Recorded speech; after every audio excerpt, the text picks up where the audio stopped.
Emily Carter was a final-year anthropology student at UCLA.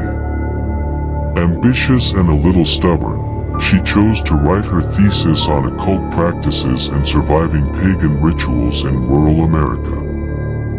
While her peers opted for safer, more mainstream topics, Emily had always been drawn to the dark side of human belief, the forbidden, the mysterious, the unexplained.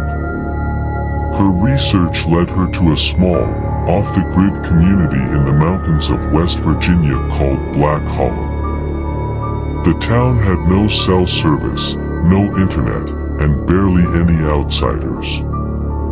The locals were polite, but something about them felt off. As if they were all guarding a secret. Whenever Emily asked about the Hollow Woods, a dense forest on the western edge of town, the conversation would freeze. Eyes would dart. Heads would shake. Some would whisper, almost like a prayer. No one goes there. Not at night.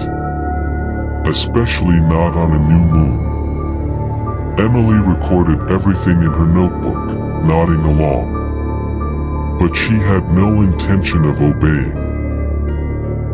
That night, under a moonless sky, she packed her flashlight, camera, and field journal, and made her way to the edge of the woods. The Hollow Woods were unnaturally silent.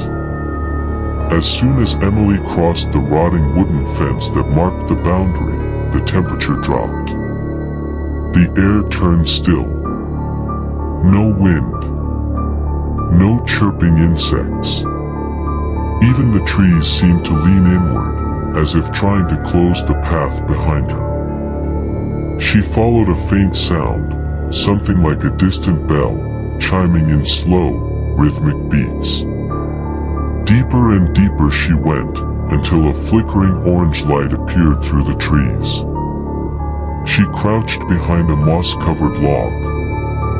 What she saw made her breath catch in her throat. 10 figures cloaked in black stood in a circle around a massive symbol drawn on the forest floor, a pentagram marked with strange runes that glowed faintly red. In the center stood a young woman, completely still, her skin etched with symbols that pulsed like embers beneath her flesh. A tall man in a deer skull mask raised his arms and began to chant. The language was guttural, old, and wrong. With each verse, the ground trembled slightly, and the air thickened. Suddenly, a column of black smoke erupted from the center of the pentagram, swirling upward.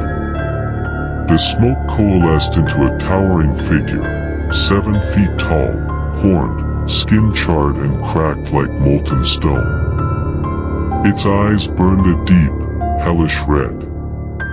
Its voice echoed from everywhere at once.